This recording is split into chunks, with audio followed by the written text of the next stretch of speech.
Hey, good afternoon, everybody. Automotive, that's what I do. I think automotive is a big thing in Asia right now. So how many of you are actually in the automotive business sector? Real business. You're not. You're in Faurecia, are you? Seriously? Okay, so how many of you have heard about Faurecia? You do? Clarion, right? Okay, all right. So Faurecia, Clarion Electronics, is a subsidiary, actually a business group of Faurecia in France. So we're the number 9 tier 1 company to serve the automotive business in the world. So number 9 is not so sexy, right? Well, we used to do 3 things. We do seating, we do interior, we also do piping for the automotive. But we are number 1 in our 3 categories, right? The 2 things we didn't do before was electronics and display. That's when Faurecia acquired my company in Thailand, Taiwan, a small company of 80 people, got swallowed by a 120,000 people company. And life was horrible last year, right, with those guys. And so now I'm sitting in Taiwan, serve as the head of the strategic partnership and ecosystem development. And I also see the merger acquisition community for Faurecia. We're looking for innovation, we're looking for technologies to help us get better. So our annual revenue is about 18 billion euro. That's only number 9. So number 9. So what we do in display business, right? The number 1 I think is Continental.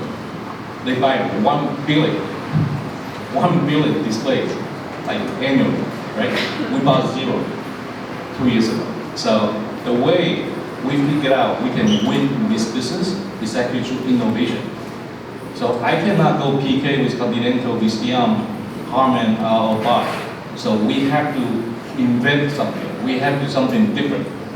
So that's why I'm here sitting in Taiwan, to actually talk into our value chain. My job is turning supply chain to value chain. My job is actually looking to find something you never thought that will be in vehicle as a display.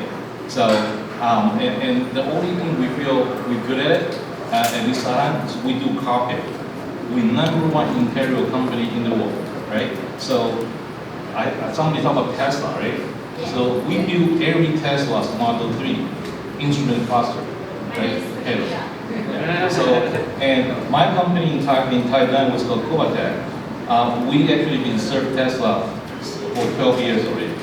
So every Tesla Model S and Model X, the instrument cluster is built in Thailand, Taiwan. Would you feel good about it?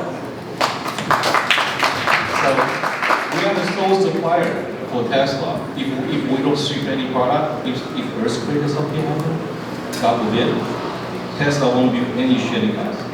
Right? So that's what happens when they acquire my company, 80 people. Do you know what optical bonding is? That's what I do. 光学贴合, right? Bruce, you know, right? So we pretty much grew the glass, our touch, to a display. All your phone has optical bonding process in it. That's the only thing my company does. Even today, we don't do anything else.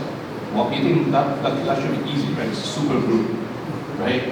You put a double-sided tape, right? 3M tape's good. No, this was very difficult. So this is a cell phone. We actually bond 80-inch displays, 80. And last year, the past 2 years, there's one of the very famous car called Byton. Have you heard about Byton? 48-inch curved display, right? The only company can bond up. Oh, okay, I'll control my language. That thing is actually in Thailand, Taiwan.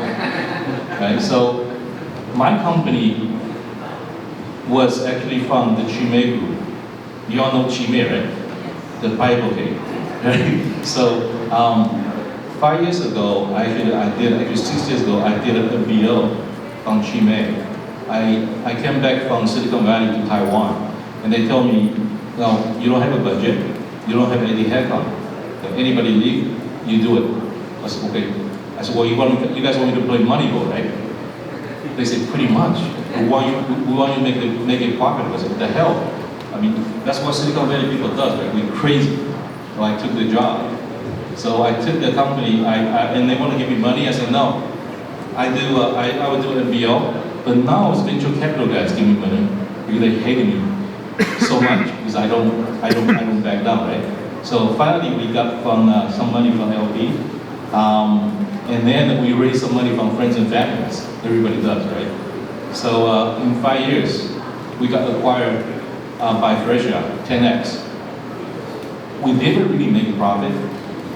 We break even, right? So sometimes you have to believe what you do and be the best of the best. Optical bonding is about yield rate. Our yield rate is Tesla is 99.6%. We don't do reward. I mean, the philosophy is very simple.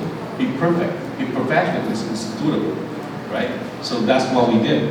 And until today, we're still a sole supplier for Tesla. They cannot replace us. And first thing I do, I take their PowerPoint tear it apart. I mean, you know, the three things that I shared with Ping earlier. I think I can give advice to startup. First thing is know your value. Know your value other than your technology, then your innovation. Everything else, you must find the value outside what you do. That's what really will actually help you see people see you differently. Okay. And the second thing I want to give advice to you guys is that be real. Be real to yourself. Not really. Be real to understand what you are not. If you're an engineer, you're a coder, you're the best of the best of the leasing software, right? Okay, so but you need to understand what you are not. Are you a good finance guy? Right? Are you a good CEO? Right? You have to know who you are not, and then get help on those fields. Don't try to do everything yourself. The era of the Swiss Army knife is over. You know, and that's why we see lots of problems from many companies. And then the third advice. Hold on to your third advice because I want to keep the audience in suspense. Okay. Yeah. This is a good one. So we'll come back to that, but I want to go back to what you were saying about knowing shit. With industry knows it or not. So Chris, that's from the industry perspective. Like they don't understand startups, but it's your job as an investor to know startups. So do you guys know shit? So this is from Infinio Capital. Tell us what let me introduce myself a bit. There you go. So my name is Christopher Tangbaum-Seta. I'm from Los Angeles. So a little background, I used to be a research scientist. I'm undergraduate from Berkeley, graduate school, Caltech, in biophysics. I was surrounded by geniuses everywhere. And I realized I wasn't as smart as they were. So I went into venture. I'm just kidding. But long story short, the reason I decided to come here, and the reason, the thesis of our fund is, we're all Taiwanese Americans in my fund, and we wanted to do something transformational. You know, much like you're focusing on the automotive industry, we're focusing on aerospace and space industry. You know, we're looking at Taiwan, what are they great at? I mean, TSMC is probably the most famous company from here. You know, they transform the world. They enable these fabulous chip designers and really created something that even Intel cannot top. So we're trying to find that next TSMC and to kind of build a new supply chain for space and aerospace. So very similar and same inspiration. You know, we really want to do something for Taiwan. So, you know, I recognized very smart people when I was in school. Wish I was one of them. And now I feel like, you know, I'm pretty good at picking out talent because, you know, VC's, it's like a saying, we always invest in people. Like, don't think your idea is super revolutionary. Literally, we've seen everything. It's all about your execution. And most people don't execute. I mean, most of your friends come up with great ideas. They'll look at companies and make criticism and be like, that's stupid. But that guy's a millionaire and you're not, so who's the stupid one, right? Yeah. So like, my piece of advice, you know, is, as you were saying, you need to find your value, your worth, be proud of it, don't be what you're not. But really, you need to, sorry, I lost my train of thought. Yeah. Anyway, execution, it's the number one. Yeah. I forgot your question. No. Perfect. We'll come back as well to talk about that, knowing shares. But, so Hans, you're kind of a combination of both Young and Chris today, both from the industry side as well as from the investor side. And your lead LP is KYMCO. So tell us about yourself and about KYMCO Capital.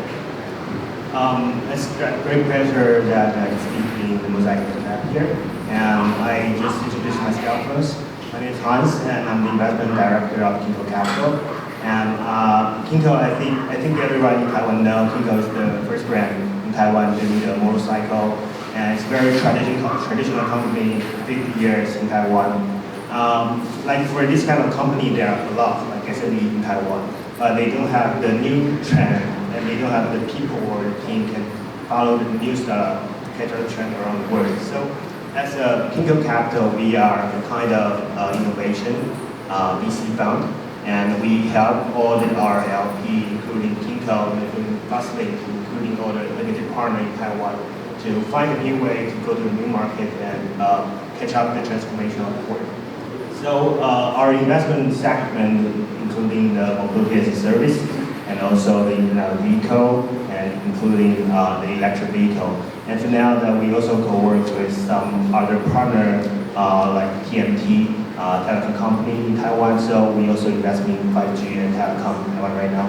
So what's our ambition to do is we want to co-work with the Taiwan startup, build as a team, and we can go globally. So we are very aggressively to look for the partnership in Southeast Asia and also India. So as this year, we already invested in Grab, and I think it's very great synergy between the Taiwan traditional company with the new Grab unicorn in Southeast Asia. And I will leave that. It's pretty yeah. Great. We'll come back to the sort of global footprint. But so speaking of global, thank you for the lead-in, because everyone also represents different expertise from different geographies as well. And that's an important thing about Taiwan. We're here in this little island and we need to go global. Young, your company is from Paris, France, although it's highly global. Chris is typically based in LA, is where the company is from, and then of course it goes here in Taiwan. So going back to Young, what's it like working with essentially this big, huge company? And then you've been everywhere, Silicon Valley, China, and then of course now back in Taiwan. What does that even mean, going global, and how do you work with global actors? You mentioned Tesla, working with Tesla. How did that happen, and how do you bridge to the rest of the world? I mean, first of all, you gotta know your way around the airport, right? So before the pandemic hit, everybody asked me where you work. I tell them airport. 150 flights a year, 4 months in the hotel. I got lots of hotel points, even this area. So you have to really embrace the different culture. I mean, for example, Faurecia got 120,000 people, and we have 130 sites and everywhere, right? So we think the first thing I joined Faurecia, I don't understand what the heck you're talking about. Opponent, you have to request that. That's 30 pages document, right? And also, you have to build your network within the company and outside the company. And I wasn't in the automotive business, even I served Tesla. No, I'm just a people funding guy, just put two things together. I don't know automotive business, but learn and reach out, find partners, and learn from people who've been in the industry, be humble, right? So that's the thing. And you can reach out to your colleague. And the first thing I tell you guys, just now is value, right? You must have something you can offer them to trade, to work with them. Even you need to build your network internally. In the industry, inside your company, you need to do lots of work. Even you have great technologies. Let me tell you, we were the best of optical bonding company in the world. When we become today, when they deposit money into my bank, I'm their bitch. Everybody, they don't love me anymore like they did before. I thought you loved me, you want me so bad. Now you told me go to every meeting and sit on the last row, right? So be humble, be ready. So that's what you need to do. Great. And be humble and be ready. Chris, any thoughts in terms of the U.S. perspective? You're probably the most recent person, actually, of the panel that came back from the States. So what's a global view? What's it like in California? And what are you looking at from the global perspective? Well, one thing I want to expand on what you were talking about. You know, you travel 150 flights a year. One thing I noticed in Taiwan is most people in Taiwan stay very local. They look at the Taiwan market, they think, okay, down the line I'm going to expand to maybe Korea, Japan. You know, that's not a very attractive proposition for most venture capital. Like, we want to see how much money you can generate, not today, but the upside, the future, right? 22 million is not a big upside for most VC. Taiwan needs to look outward, you know, get on an airplane. One big thing I noticed here, the check sizes are tiny. I mean, very small. When you go to Silicon Valley, I mean, even the worst projects get funded huge amounts of money. There was a juicing company, they made $100 million funding for a juicer. Oh, okay. You know that one, Yes. right? Juicero. Yeah, Juicero. I mean, I would say every project I've seen so far here is better than a juicer. So why don't you have $100 million, right? And you'll say, because I'm in Taiwan. Well, get on a plane and get to Silicon Valley. Like, that shouldn't be limiting. You know, this isn't the 19th century. You can go to Taiwan. You don't even need visas to go there. I mean, I'm talking about when COVID's over. Right now, stay here. Don't go over there. 11 million cases. Yeah, just stay here. But honestly, no one is going to hand you a check. No one's going to invest in you if they don't meet you. And you're not kind of in that ecosystem. You need to get familiar with it, you know. I do have great hope. Things like Mosaic, these accelerators, 5 years ago, they basically didn't exist here. You know, there was like AppWorks, and that was about it. So you guys are coming at the right time when things are starting to ramp up in Taiwan, and these people have been part of that. And you've also been responsible in helping bringing the international space industry, as I understand, to Taiwan as well. Yes, so we partner with all the big names in space to source components from Taiwan. And so we're not really a traditional VC that invests in software and apps. We're trying to play to Taiwan's strengths, which is hardware, engineers, very high tech. And so it's kind of surprising. We talk to these companies in the United States and we learn they can't even source these things in the United States. Companies are unwilling to build them, they don't have the know-how, or it's just really expensive. So there are things that Taiwan, and this is why we're here, that Taiwan can leverage, you know. And I always say, like, Taiwan is small, but Switzerland is 1/3 the size of Taiwan in population. And they're known for watches, they're known for chocolate, they're known for the knives, you know. Taiwan, we have semiconductor, but I think we can leverage that and our knowledge to other industries where we can basically be the go-to country in the world for those industries. Fantastic, thank you. And speaking of what Taiwan is famous for, Taiwan is the #1 scooter capital in the world, per capita, correct? Yes. And the #1 provider of scooters is KYMCO. Can you tell us a little bit about that, about sort of not only Taiwan market, but also, of course, we're talking about going global.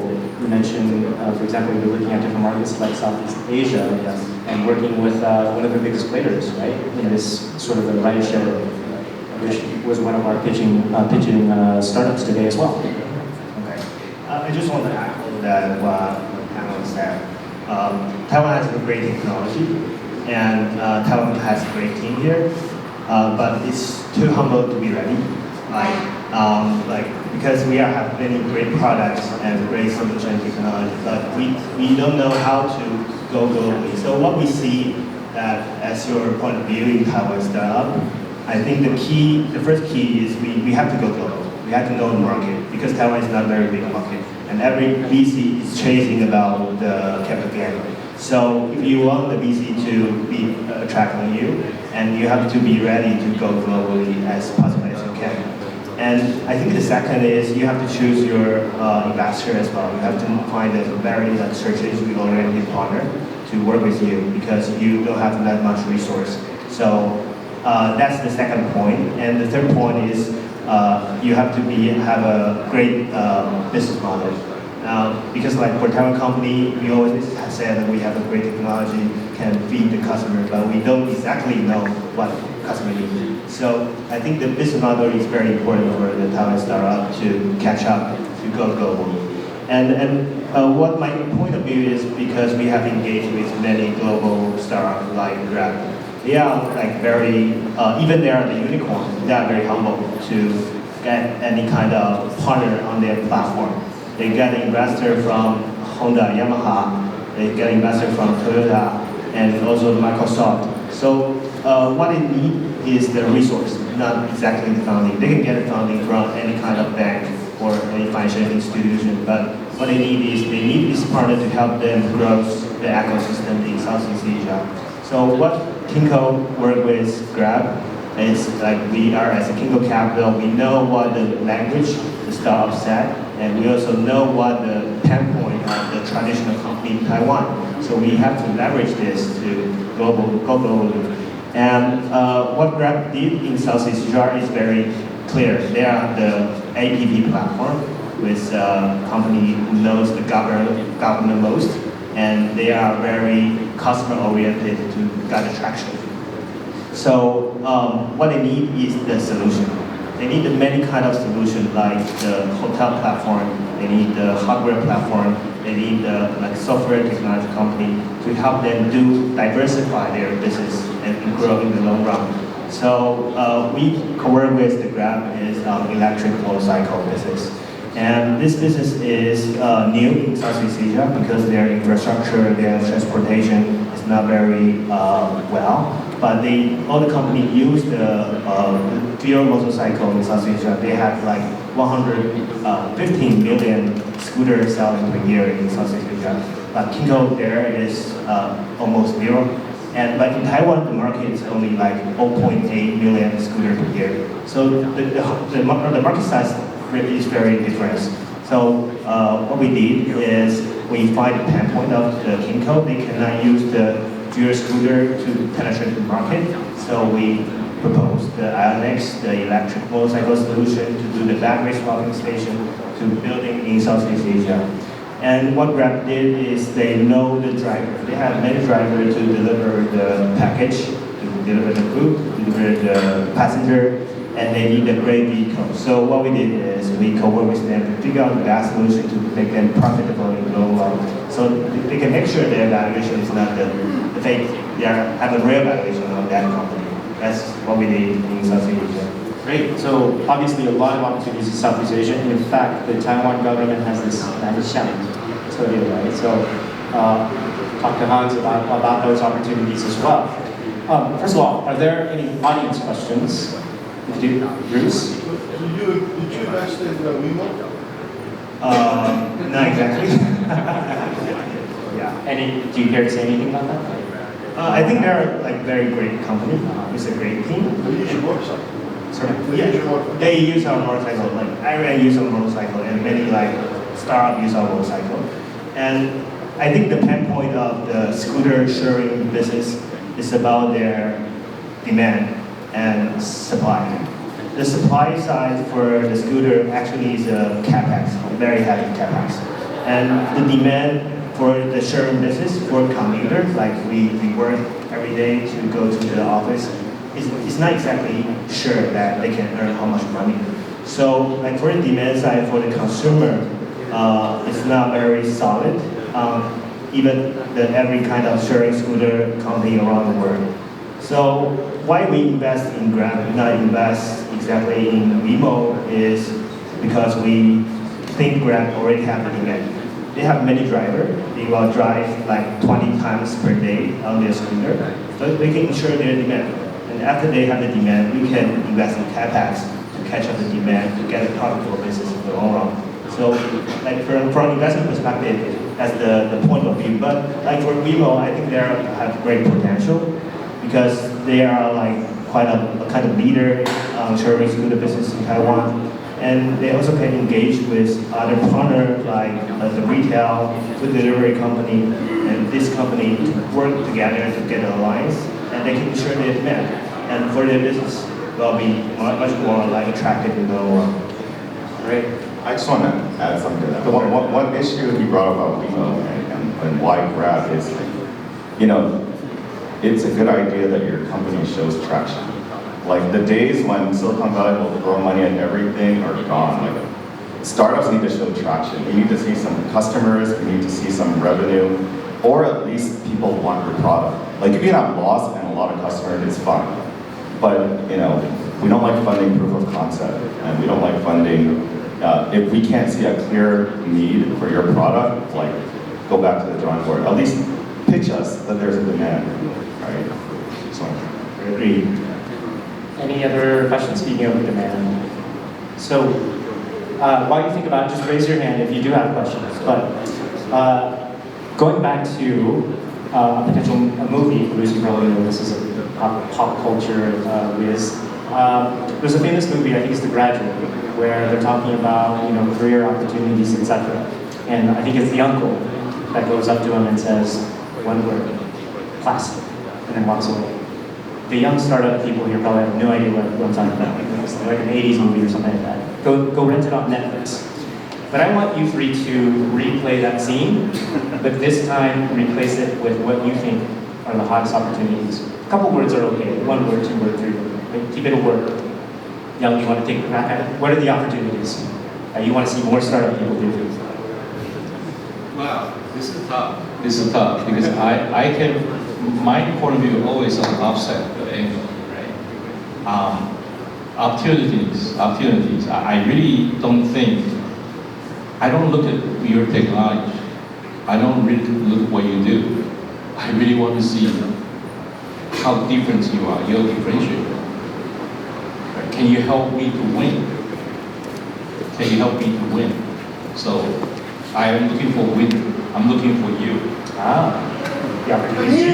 I got answer for you, Bruce. it's definitely the people. Yeah. Is that your answer too? Or do you have any other, besides the people? Because you give different answers now. Yeah. Anything else to add? Well, I'm right now. Did you all know? I was just talking to Ping about this earlier. Did you know that right now there's a startup boom in the United States? Like huge boom During COVID. Yeah. during COVID. Oh, at home anyway, So in Europe there's not a boom at all, and a big reason they say is the government is subsidizing everybody. Everyone is getting their paycheck and not working. But United States, the policies were not like that, and basically you're on your own. It's really sad you lost your job. I know you can't make your rent, like too bad. So when people are up against the wall, they kind of find any way to make ends meet. You gotta feed your kids, you gotta feed your family, or feed habits, and you have no money. So you're gonna try to do anything. And so there have been all these new companies, anything from sourcing PPE, directly related to COVID, or delivery services, or something related to the pandemic right now. And I guess the word I would use maybe is like hustle. Like always be in the mode, like there's COVID, or there's an emergency, or you don't have money. Like you need to always be finding those opportunities to fill gaps, right? So like hustle. Great. So also kind of to your point, every crisis is an opportunity, or as they say, 危机是转机. So this is obviously a very tough time for everyone. There's obviously opportunity as well. Great point. Anything to add? Yeah, I totally agree. The chaos is the opportunity. Yeah. So what we see here, I think there are 2 big trends. It's transforming right now. One is the trade war between the U.S. and China, and the second one is the COVID. So what we see in COVID is digitalization go faster and faster. So like in the stock market, even every digitalization company stock price is going very fast up. And so if you catch up this trend, you have to go fast because in the COVID. The QE have spent a lot of money in the market, and this market go nowhere. They have no direction. So they need to follow who have a clear direction, who have the great potential to grow in the long run. So if you can catch up the trend, and it will be a very good way. And for my suggestion to catch up the chaos for starting Taiwan, you can exactly go Southeast Asia. The government support and the market is very friendly for a Taiwan company. And you also have it's fragmented right now, so have great potential growth in the long run. And that's my. Great, thank you very much. And we're running low on time. Last chance for audience question. If not, we're going to go, we've kept the audience in suspense about sort of final words, advice to the entrepreneurs.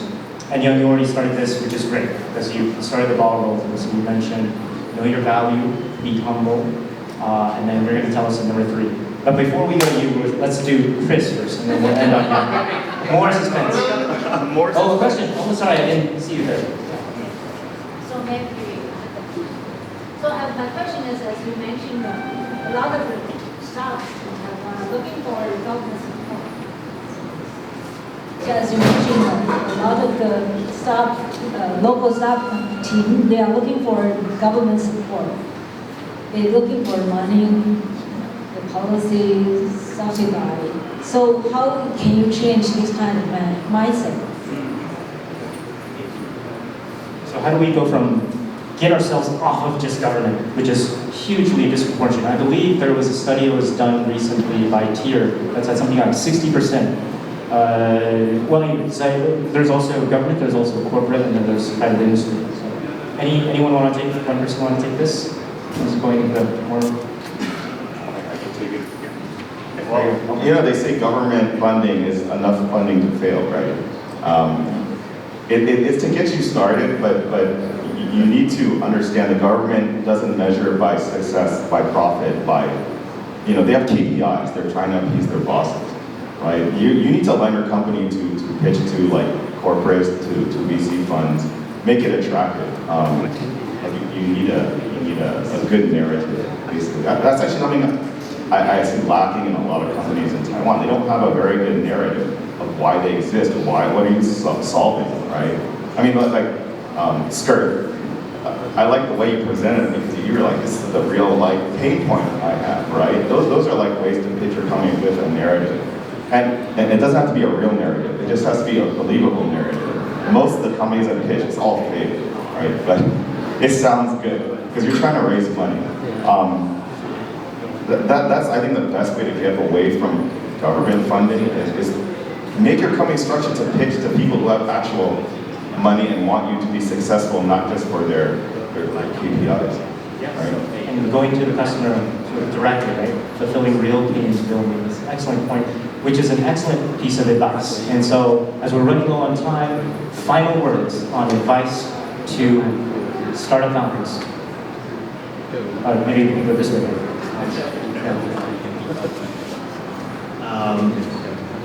I think the founder for Taiwan should take challenge and go global.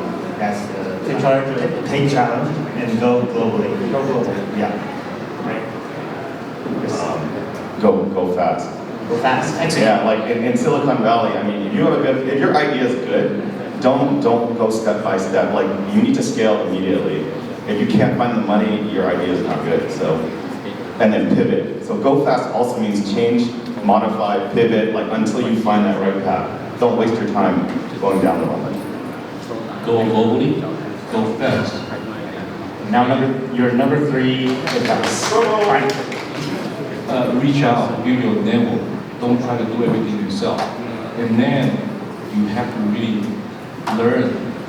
I'm an automotive tier 1 now. So everybody come to me, I'm telling you, it's completely different what everybody in Taiwan understand tier 1 is. That's why I'm going everywhere every day. I'm like Chris, telling people you need to get ready. So think globally, fast, and then think different. Try to reach out, get help. Don't try to do everything yourself. You already done everything to get you this point. You have a great product, technology, get some help. It's okay, right?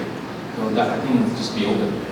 And I know each of you now personally as people who love helping others. And so I encourage you to stay, hang out, everyone, the audience, please engage them, but also everyone else here in this room.